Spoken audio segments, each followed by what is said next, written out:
Mr. Strong by Roger Hargreaves. Read by Books for Kids by Flying Dragons. This is the story of Mr. Strong. Mr. Strong is the strongest person in the whole wide world. The strongest person there has ever been, and probably the strongest person there ever will be.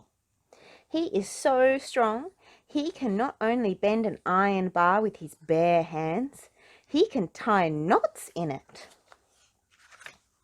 Mr. Strong is so strong, he can throw a cannonball as far as you or I can throw a tennis ball. Mr. Strong is so strong, he can hammer nails into a wall just by tapping them with his finger. Strong by name and strong by nature. And would you like to know the secret of Mr. Strong's strength? Eggs! The more eggs Mr. Strong eats, the stronger he becomes. Stronger and stronger and stronger. Anyway, this story is about a funny thing that happened to Mr. Strong one day. That morning he was having breakfast, and for breakfast he was having eggs, followed by eggs. And to finish, he was having, guess what? That's right, eggs. That was Mr. Strong's normal breakfast.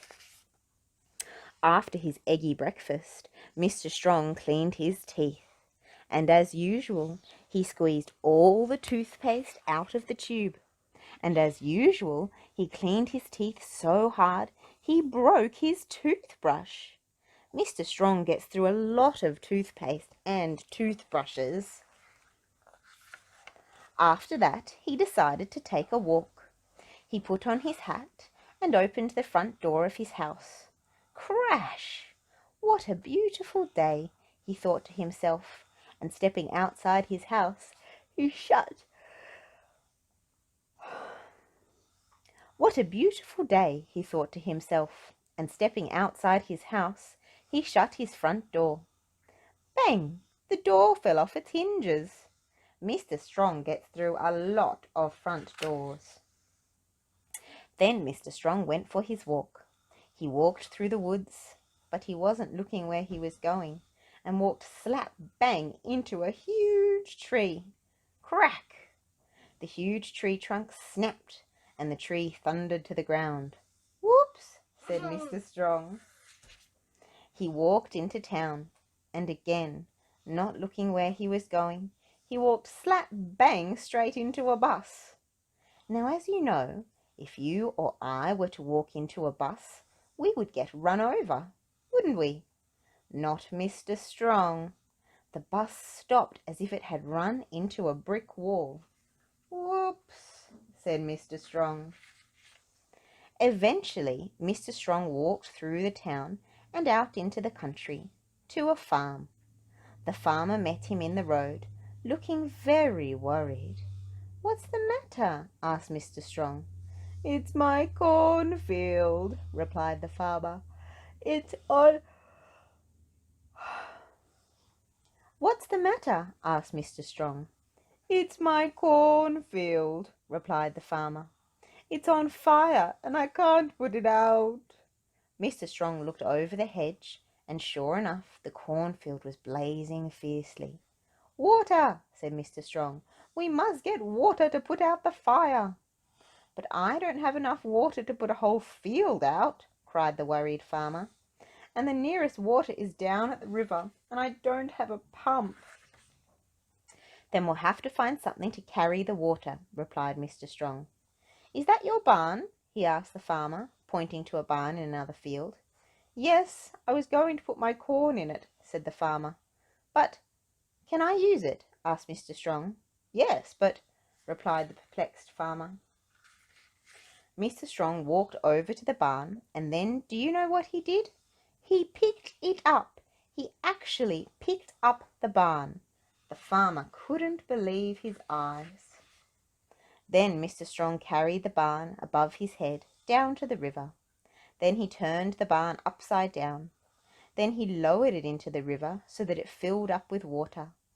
Then, and this shows how strong Mr. Strong is, He picked it up and carried it back to the blazing cornfield. Mr. Strong emptied the upside-down barn full of water over the flames. Sizzle, sizzle, splutter, splutter. 1 minute the flames were leaping high into the air. The next minute they'd gone. "However can I thank you?" the farmer asked Mr. Strong. "Oh, it was nothing," remarked Mr. Strong modestly. "But I must find some way to reward you," said the farmer. "Well," said Mr. Strong, "you're a farmer, so you must keep chickens." "Yes, lots," said the farmer. "And chickens lay eggs," went on Mr. Strong. "And I rather like eggs." "Then you shall have as many eggs as you can carry," said the farmer, and took Mr. Strong over to the farmyard. Mr. Strong said good-bye to the farmer and thanked him for the eggs, and the farmer thanked him for helping.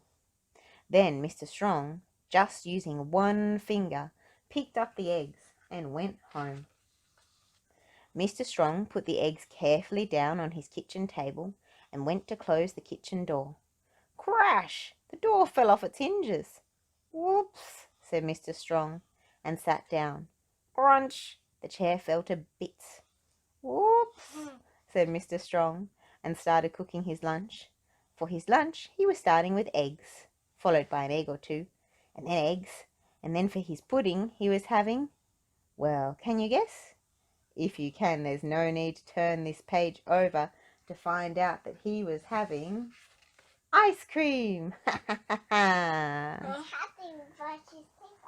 And he had to brush his teeth, Arthur, absolutely. And again. If you enjoyed this book, please do hit subscribe. We'd love to share lots more Mr. Men and lots of other books with you too.